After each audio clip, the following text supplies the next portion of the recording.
Hello, എല്ലാവർക്കും നമസ്കാരം. ഞാനൊരു അനുഭവം കഥ പോലെ ഇവിടെ പറയാൻ പോവുകയാണ്.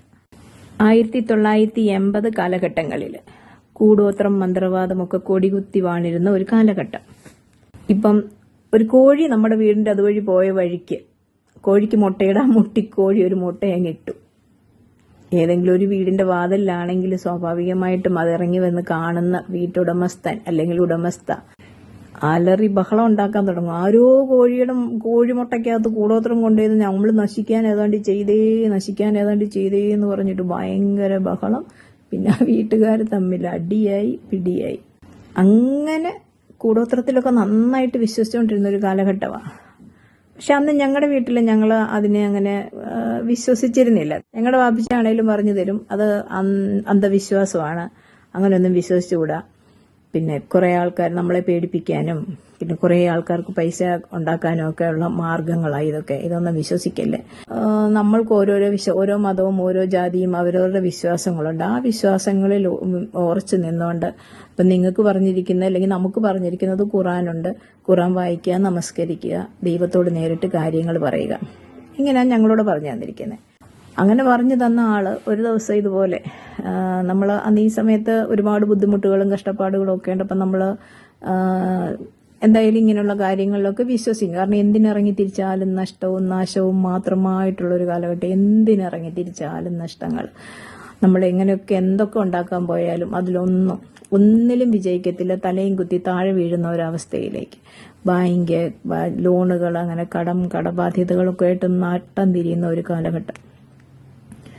അങ്ങനെ ഇടയ്ക്കൂടെ കുറച്ച് പൈസ കിട്ടിയിട്ട് ആരുടെ കയ്യിൽ നിന്നോ കടം വാങ്ങിയിട്ടാണ് ഒരു പശുവിനെ വാങ്ങി. അങ്ങനെ അന്നത്തെ കാലത്ത് 10,000 രൂപയ്ക്ക് ഒരു പശു എന്ന് പറയുമ്പോൾ അത്ര വലിയ പശുവാണ്, നല്ല പൈസയാണ് 10,000 രൂപ. അപ്പം വലിയൊരു പശു എന്ന് വെച്ചാൽ വലിയൊരു പശുവാണ്. അതുകൊണ്ടാണ് ഞാൻ വലിയ പശു എന്ന് പറയുന്നത്. ഡെയിലി 10 ലിറ്റർ പാലും കറക്കാം. അപ്പം ഇതിനെ വാങ്ങിക്കൊണ്ട് നമ്മൾ എഴുത്തിനകത്ത് കെട്ടിക്കഴിഞ്ഞപ്പോൾ ഞങ്ങൾക്ക് സന്തോഷമായി. പക്ഷെ ഇത് കണ്ട ആൾക്കാർക്ക് കുശുമ്പുമായി. സന്തോഷമൊന്നുമില്ല. അവർക്ക് കാണുമ്പോൾ തന്നെ കൊണ്ടുകെട്ടിയപ്പോൾ തൊട്ട് തുടങ്ങും ബഹളം. ഈ എന്തൊരു വലിയ ആനയെ പോലൊരു പശുവാണെന്ന് എല്ലാവരും പറയുമായിരുന്നു. ഇതൊരു 6 മാസമൊക്കെ ആകുമ്പോഴത്തേന് ഇതിനെ നല്ല പൊന്നു പോലെ ഞങ്ങളെക്കാളും സ്നേഹിച്ചാണ് ഞങ്ങളുടെ വാപ്പിച്ച പശുവിനെ വളർത്തിക്കൊണ്ടിരുന്നത്. ഒരു ദിവസം വാപ്പിച്ച ഇതുപോലെ എഴുത്തിൽ നിന്ന് ചെന്നു. ഈ വയറ്റുകടി പോലെ വന്നു. വയറ്റുകടി എന്ന് പറയുമ്പോൾ ഈ വയറിൽ നിന്ന് ചോരയും ചളിയും മാത്രം പുറത്തേക്ക് പോകുന്ന ഒരവസ്ഥയിലേക്ക് എത്തി. ഒരാഴ്ച ഈ അസുഖമായിട്ടിരുന്നു. അവസാനം ഡോക്ടർ പറഞ്ഞു അറിയിക്കേണ്ടവരെയൊക്കെ അറിയിച്ചോന്ന് പറഞ്ഞു. അവിടെ വന്നപ്പോഴത്തേനും ഞങ്ങളുടെ അവസ്ഥയൊന്നും ആലോചിക്കും. ഞങ്ങൾ 8 മക്കളാണ്.